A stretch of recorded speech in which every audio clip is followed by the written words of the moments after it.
I'm Clementine Jacoby. I am the CEO and co-founder of Recidiviz. Recidiviz is a tech nonprofit that builds software tools to dramatically and safely reduce the size of the US criminal justice system. So this is me on my 5th birthday with my dad. The person you don't see here is my uncle, because when he was 19, he committed a nonviolent crime. I was 5, and my whole family thought that he would get community service or a fine or something, but he ended up getting sentenced to 10 years in prison as a teenager. There was a brief period when I was 15 when he got out. But a few months after getting out, he was sent back. Once you're caught in the criminal justice system, it's incredibly hard to get out. So 25% of people who are going to prison aren't going because they committed a crime, they're going because they broke one of the rules of their supervision. So that could be breaking curfew, missing a meeting with your parole officer, crossing county lines, being in the same room as someone else on parole. My uncle went back for one of these technical revocations, and that was when I started studying the system in more detail, learning that the US incarcerates more people than any country in the world, learning that we have more Americans with criminal records than with college degrees.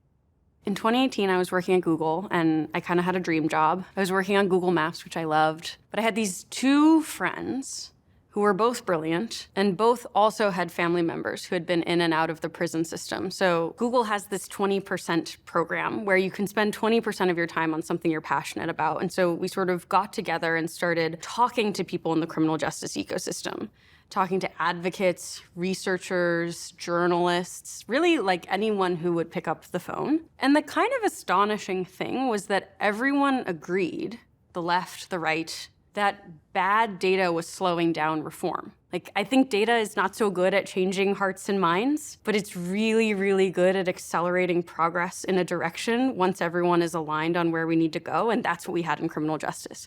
And so while still working at Google, a couple of us went up to North Dakota to see what they were talking about. So this is me and our CTO and employee number 1 at Recidiviz visiting the North Dakota Department of Corrections. So the North Dakota Department of Corrections is over probation, which is like everything that happens before prisons and everything that happens there, including all of the programming, and then parole, which is all of the, in theory, supportive services that are helping you re-enter. We ended up in North Dakota because we were a volunteer team of engineers that was working on scraping public data and making it accessible. The director of corrections in North Dakota found us, and she said, "What you're doing is cute, but those of us that are actually making huge consequential decisions every day, we don't have the data. It's not that we have the data and we're not letting it get out there. It's not that we have the data and we just don't know how to make it public.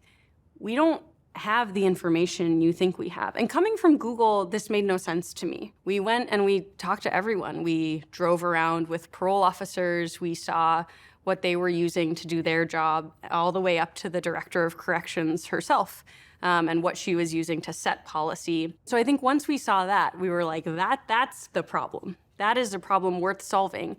And at the bottom of that problem is a bunch of scattered, stale, sometimes incomplete data. Every time we pass a new policy, a new database is born. As that system was skyrocketing in growth in the 1970s and 80s and 90s, new data systems were being born. And so each of these agencies is running their own constellation of disconnected databases. And what Recidiviz does is goes in and connects those databases so that we can track a person all the way through their journey and understand what's working for 18 to 25-year-old men, what's working for new mothers, what's working for each of these different groups, which of the things that we're trying are paying off. I remember the moment when we figured out that it had to be a company. It wasn't going to be a volunteer team of software engineers that was going to solve this problem. We had to build real enterprise-grade software for a major government system and partner with states all over the country to get this done. So this is what state data systems often look like when we come in. Each person is one of these paper files. And what we do is we're turning these fragmented data ecosystems together, and we're turning them into one standardized data layer. So you may find a person who's in prison simply past their release date because all their eligibility requirements were living in disconnected databases. But as soon as you clear out that problem, you find next that there are many thousands more people who've done 9 of the 10 things they need to do. And all they need to do now is send in a picture of their last pay stub, and then they can get off of parole. And then you find, once you've cleared out that problem, that there's a particular policy that's sort of the thing that is driving racial disparities in that state. It's fines and fees of over $500. And you take that to leadership and you say, do you want to amend this policy? And then you find with the same data that there are just a small number of officers, they may not even know it, that are way more punitive than the average. And that if you can just retrain those couple of officers and bring them in line with the median, you're gonna see way better outcomes statewide. So the same data layer is powering each of those interventions. Essentially, you're retooling the correction system to safely downsize so that it can commit more resources to the people who need it and get people who shouldn't be there in the first place out.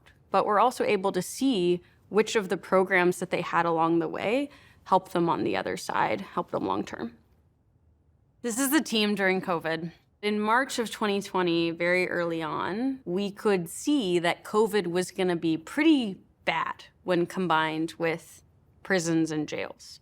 Justine sat down over a weekend and basically combined the really early data on how COVID was spreading with data from the 1918 Spanish flu in San Quentin. And she produced in Excel a model that would show people what was going to happen when COVID hit their facilities. And Justine's parents got COVID very early on, so this was incredibly scary and incredibly personal for her. We released that model on a Monday, and by Wednesday, 40 states had downloaded it. So basically overnight, we were working with dozens of states to help them understand what they could do to slow the spread. What turned out to be the most impactful intervention was identifying people who you could safely release early. And remember, at any given time, there are thousands and thousands, tens of thousands of people who are very close to their release date. There are thousands of people who are medically vulnerable. There are people who have completed 80% of their sentence and have had excellent behavior and have taken advantage of every program the whole time. So what we started doing is working directly with states and saying, who are you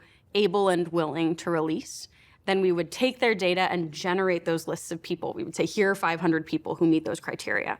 2 years later, 2 weeks ago, the federal government released their own data on early releases. So the federal government released 11,000 people early, and the data told the same story. Out of 11,000 people, only 17 committed a new crime, and one of those was violent.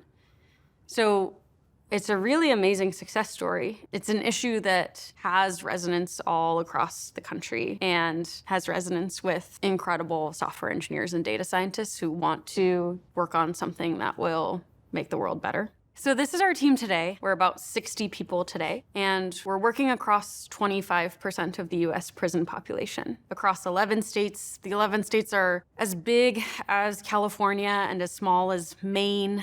They're red states, blue states. So far, we've helped remove about 69,000 people from the system safely.